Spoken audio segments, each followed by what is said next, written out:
अस्सलाम वालेकुम स्टूडेंट्स। उम्मीद करता हूँ कि आप सब लोग खैरियत से होंगे। तो अभी जो हमारा जो चल रहा है एमडी कैट का सेशन चल रहा है। एमडी कैट के जो मोस्ट इम्पोर्टेंट एमडी कैट के लिए एमसीक्यूज हैं उनके वो मैं लेक्चर्स अपलोड कर रहा हूँ। तो उम्मीद है कि आप लोगों को समझ भी आ रहे होंगे। और आप लोगों से रिक्वेस्ट है कि जो बच्चे ये जो देख रहे हैं ना मेरा सेशन एमडी कैट का 2022 का, तो उनसे रिक्वेस्ट है कि वो चैनल को साथ में सब्सक्राइब भी कर लें, क्योंकि आगे इसके साथ मैं सभी लेक्चर्स भी अपलोड करूंगा इस पर एमडी कैट के। और इसके अलावा इस पर एमडी कैट के मॉक टेस्ट भी होंगे। ठीक है, लाइव टेस्ट होंगे लाइव। इसके साथ जो आपके क्वेश्चंस होंगे उनके आंसर्स भी मैं दूंगा। ठीक है, तो चैनल को सब्सक्राइब ज़रूर कर लें और सब्सक्राइब के साथ वो जो घंटी का निशान है वो भी दबा लें, ताकि जो भी मेरी नई नई से नई वीडियो अपलोड हो उसका आपको जो है वो नोटिफिकेशन मिल जाए। ठीक है, तो आज का लेक्चर स्टार्ट करते हैं। बिस्मिल्लाहिर्रहमानिर्रहीम। तो जो पहली एमसीक्यू है वो है एक्टिव ट्रांसपोर्ट डिपेंड्स अपॉन। जो एक्टिव ट्रांसपोर्ट होती है वो किस पे डिपेंड करती है? तो इसका जवाब क्या है? Cellular metabolism. ठीक है, एक होती है एक्टिव ट्रांसपोर्ट और दूसरी होती है पैसिव ट्रांसपोर्ट। और जो एक्टिव ट्रांसपोर्ट है वो डिपेंड करती है सेलुलर मेटाबॉलिज्म पर। ठीक है, और जो पैसिव ट्रांसपोर्ट है उसके लिए हमें एनर्जी की ज़रूरत नहीं होती, वो खुद ब खुद होती है हायर से लोअर की तरफ। ठीक है, और जो एक्टिव होती है वो लोअर से हायर की तरफ। देखिए, जब लोअर से हायर की तरफ कोई चीज़ जाएगी तो हम उसको एनर्जी देंगे तो वो ऊपर को जाएगी। और यहाँ से खुद ब खुद पैसिव ट्रांसपोर्ट होती है। पैसिव ट्रांसपोर्ट को डिफ्यूजन का भी हम नाम देते हैं। इसके लिए भी ज़रूरत होती है पैसिव ट्रांसपोर्ट के लिए एटीपी की, लेकिन बहुत कम होती है। ठीक है, पैसिव ट्रांसपोर्ट को डिफ्यूजन कहते हैं, फैसिलिटेटेड डिफ्यूजन भी कहते हैं, और इसको ऑस्मोसिस भी कहते हैं। ठीक है, ऑस्मोसिस भी कहते हैं। उम्मीद है आपको समझ आ गई है। तो अगला जो है हमारा एमसीक्यूज नंबर 72, वो क्या है? The unit of force constant is. क्या है जी? Newton metre. ये तो आसान सा है, क्योंकि जो फोर्स है वो क्या है? इक्वल मास और एक्सेलरेशन के। ठीक है, तो इसका जो यूनिट बनता है वो तो मीटर पर सेकंड स्क्वायर भी बनता है इसका, और साथ में इसको मास का बनता है किलोग्राम। तो इसको हम इक्वल में न्यूटन पर मीटर भी लिखते हैं, क्योंकि जो प्रेशर है वो क्या है? फोर्स पर एरिया। ठीक है, क्या है? फोर्स पर एरिया। और जो है फोर्स वो क्या है? प्रेशर इज और एरिया का प्रोडक्ट। तो प्रेशर का क्या था? न्यूटन पर मीटर। तो इसी तरह जो फोर्स क्या वो भी क्या है? न्यूटन पर मीटर। तो उसके बाद आ जाता है the alveoli are functional units of lungs. ये भी है।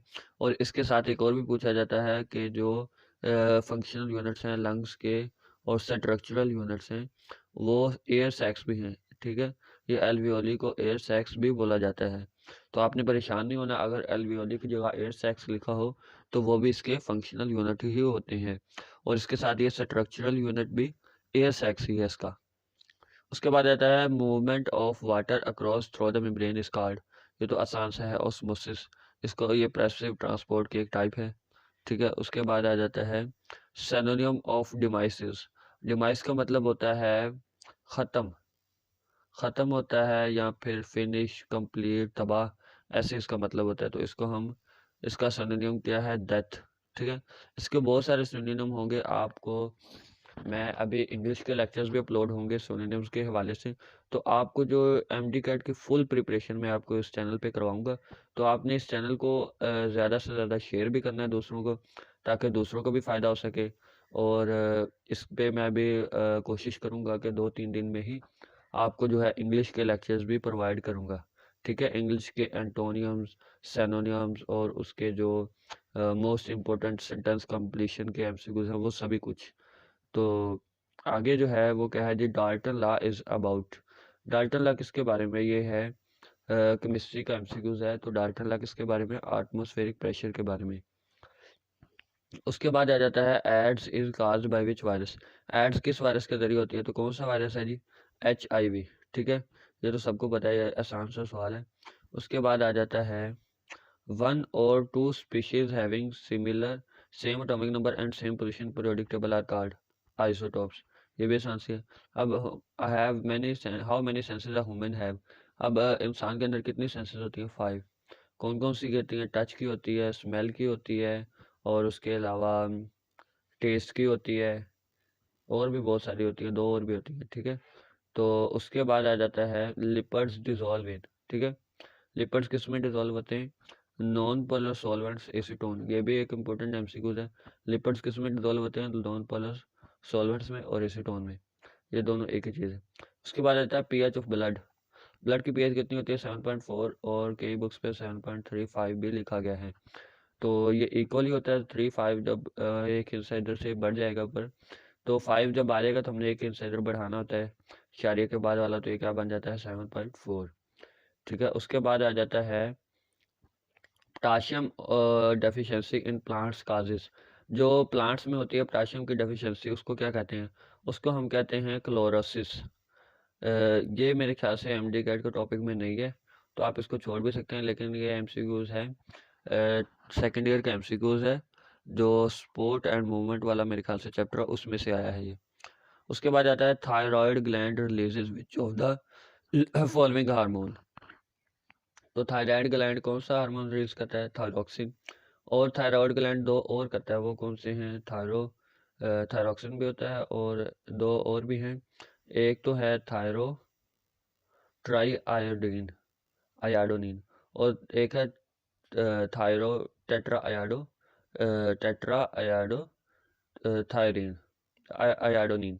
तो वो दोनों एक ही हैं, ठीक है। उसके बाद आ जाता है deficiency of vitamin A causes, ठीक है। विटामिन ए की डेफिशिएंसी क्या काज करती है?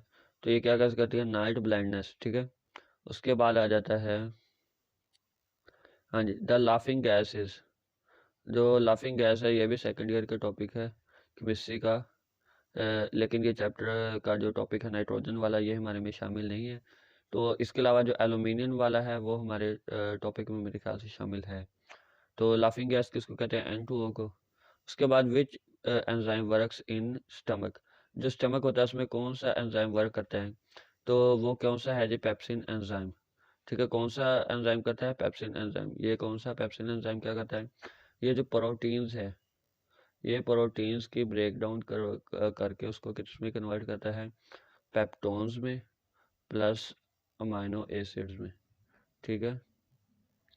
और इसके बाद आ जाता है when do the two atria contract. हाँ जी, दोनों एट्रिया किस स्टेज पे कॉन्ट्रैक्ट करते हैं? तो दोनों एट्रिया जो कॉन्ट्रैक्ट करते हैं उस स्टेज का क्या नाम है? वेंट्रिकल डायस्टोलेट। एक होती है एट्रिया डायस्टोल एक होती है एट्रिया डायस्टोलेट, ठीक है, और एक होती है वेंट्रिकल डायस्टोलेट। और जो वेंट्रिकल डायस्टोलेट है वो रिलैक्स, जब वेंट्रिकल डायस्टोलेट स्टेज होती है उसमें क्या होते हैं? वेंट्रिकल रिलैक्स होते हैं और एट्रिया करते हैं कॉन्ट्रैक्ट। और इसी तरह जो एट्रिया डायस्टोलेट है उसमें वेंट्रिकल कॉन्ट्रैक्ट करते हैं और एट्रिया करते क्या करते हैं? रिलैक्स। उसके बाद आ जाता है पीएच ऑफ ब्लड कितनी है जी? 7.4। उसके बाद आता है the biosphere is about 20 kilometre, ठीक है। द बायोस्फीयर की कितनी रेंज होती है? ये ज़मीन से लेकर 20 किलोमीटर अबव हाइट तक होता है, ठीक है। उसके बाद आ जाता है in periodic table elements having different. क्या होती है एलिमेंट्स की डिफरेंट? तो क्या होती हैं? प्रॉपर्टीज एलिमेंट्स की क्या होती हैं? डिफरेंट होती हैं, बाकी उनकी सभी कुछ सेम होता है। जो प्रॉपर्टीज हैं उन्हीं के बिना पर उनके एटॉमिक नंबर भी बताए जाते हैं। तो in periodic table elements having different properties, sorry MCQ ऐसे था कि पीरियोडिक टेबल में एलिमेंट्स जो हैं वो डिफरेंट प्रॉपर्टीज किन की हैं? तो वो नीचे जवाब था लिथियम एंड बेरियम की, ठीक है। सॉरी ये मैंने गौर से नीचे पढ़ा नहीं है। तो लिथियम एंड बेरियम की प्रॉपर्टीज डिफरेंट होती हैं। ये सेकेंड ईयर के टॉपिक में भी लिखा हुआ है कि लिथियम जो है वो अपने जो ग्रुप के एलिमेंट्स हैं उनसे क्या है? मुख्तलिफ है, डिफरेंट है। और जो है बेरियम वो अपने ग्रुप के एलिमेंट से डिफरेंट है। तो इस वजह से इन दोनों की प्रॉपर्टीज डिफरेंट है, ठीक है। उसके बाद आ जाता है work hard लेस्ट you should fail, ठीक है। जब लेस्ट आ जाएगा तो हमने नॉट नहीं लगाना, वैसे तो ये हो सकता था work hard until you should not fail, ठीक है, जब तक आप फेल ना हो। लेकिन अब लेस्ट आ जाएगा तो हमने क्या करना है? नॉट नहीं लगाना और डायरेक्ट यू शुड फेल, ठीक है। उसके बाद आ जाता है ही dash hard he dash hard so that he will pass. हाँ जी, तो क्या करेगा, जितना वो वर्क हार्ड करेगा उतनी पास करेगा। तो ये एमसीक्यूज है फर्स्ट कंडीशनल, जिसमें क्या होता है कि फर्स्ट जो है, फर्स्ट जो एक होती है ना फर्स्ट फॉर्म ऑफ वर्ब, तो जब ऐसे आते हैं तो इसमें जो सो दैट आ जाए, उसके बाद कौन सा होगा, फर्स्ट फॉर्म ऑफ वर्ब के साथ जो कौन सा होगा, उसमें विल शैल लगेगा, ठीक है। और जो सेकंड होता है उसमें सेकंड फॉर्म आती है और आगे कौन सा लगता है, वुड शुड। तो इस तरह ये कंडीशनल सेंटेंसेस भी होते हैं, ये एमडी कार्ड में आते हैं, पीएमसी के सिलेबस में ये भी शामिल है। उसके बाद आ जाता है the work is equal to the product of force and displacement, ये भी सभी को पता होगा। उसके बाद आ जाता है what is osmo regulation. Osmo regulation क्या होती है, active regulation of osmotic pressure. जो ऑस्मोटिक प्रेशर होता है उसकी एक्टिव रेगुलेशन को क्या कहते हैं, ऑस्मो रेगुलेशन, जिसमें वाटर की भी रेगुलेशन हो सकती है, बॉडी साल्ट्स की भी रेगुलेशन हो सकती है, ठीक है। तो डिफरेंट थिंग्स की रेगुलेशन को हम ऑस्मो रेगुलेशन का नाम देते हैं। उसके बाद आता है is pen write on paper due to force. हाँ जी, ये अब आपका इम्तिहान है कि जो पेन है वो पेपर के ऊपर किस जरिए से लिखता है, तो ऑफकोर्स फोर्स ऑफ फ्रिक्शन के जरिए से लिखता है। देखिए हमारी दुनिया में जो भी काम हो रहे हैं वो सभी किस वजह से हो रहे हैं, फोर्स ऑफ फ्रिक्शन की वजह से। हम पैदल चलते हैं वो भी फोर्स ऑफ फ्रिक्शन की वजह से चलते हैं, और जो भी दूसरे काम करते हैं वो सभी क्या हैं, फोर्स ऑफ फ्रिक्शन की मदद से होते हैं, ठीक है। तो आज का लेक्चर यहाँ पे कंप्लीट होता है, नेक्स्ट लेक्चर में मुलाकात होगी। तो इस लेक्चर को आप अपने दोस्तों से भी शेयर कीजिए और चैनल भी सब्सक्राइब कर लीजिए। उम्मीद है कि आपको ये वीडियो अच्छी लगी होगी, और वीडियो अच्छी लगे तो लाइक भी ज़रूर किया करें और कमेंट्स भी दिया करें, ताकि मैं आप लोगों की राय से भी मुतफिक हो जाऊं, और फिर मैं अगर इसमें कोई मिस्टेक है या इनमें कोई चेंजिंग है तो वो भी मैं करूँगा इंशाल्लाह। अल्लाह हाफिज़। ठीक है, आगे जो है वो है एमसीक्यू नंबर 67। उसमें क्या है जी, आसान सा है। आपने क्या करना है, पावर मालूम करनी है, ठीक है। आपको क्या दिया गया है, वोल्टेज दिया गया है 250 वाट, और जो करंट है वो कितना, 0.3 एम्पेयर। पावर का formula P is equal to V I, ठीक है। तो अगर हम वैल्यूज पुट करें 250 मल्टीप्लाई बाय 0.3, तो इसको हम अगर इसको जो है आपको शॉर्ट ट्रिक्स में बता देता हूँ कि 250 मल्टीप्लाई बाय 3/10 कर लें, ठीक है। ये 0 0 से कट जाएगा, फिर 25 मल्टीप्लाई बाय 3 क्या आ जाएगा, 75 वाट, ठीक है। आसान सा तरीका आपने इस तरह करना है। उसके बाद आ जाता है total photosynthesis is carried out by टर्शियल plant phase. जो टर्शियल प्लांट्स हैं उनमें जो फोटोसिंथेसिस होती है टोटल, वो कितनी परसेंट है, तो वो कितनी है जी, 20% है टोटल फोटोसिंथेसिस के। उसके बाद है जी number of chloroplast in each mesophyll cell, तो वो कितनी है, 20 to 100 है, ठीक है। और ये जो एमसीक्यूज है ये भी मोस्ट इंपॉर्टेंट है। और अगर आपको एमसीक्यूज है कि if we want to study the chloroplast, ठीक है, if we want to study the chloroplast, then how then from which cell we can get chloroplast। तो आपने ज़्यादातर अगर उसमें ऑप्शन है मेसोफिल, तो आपने मेसोफिल को टिक करना है, क्योंकि ये इसमें ज़्यादातर पाए जाते हैं। उसके बाद आ जाता है 70 MCQs, birds has thin violet ducts, जिनको हम क्या कहते हैं, पैरा ब्रोची, ठीक है। तो आज का लेक्चर हम यहीं पे फिनिश करते हैं। इंशाल्लाह अगले लेक्चर में आपसे नेक्स्ट मुलाकात होगी, और आगे एमसीक्यूज हम याद करेंगे, फिर उससे अगले वाले भी हम पढ़ेंगे। तो आ, आपसे रिक्वेस्ट है कि तो नेक्स्ट लेक्चर में आपसे अगली मुलाकात होगी। तो तब तक के लिए अल्लाह हाफिज़। तो हमारा चैनल को सब्सक्राइब कीजिएगा। खुदा हाफिज़।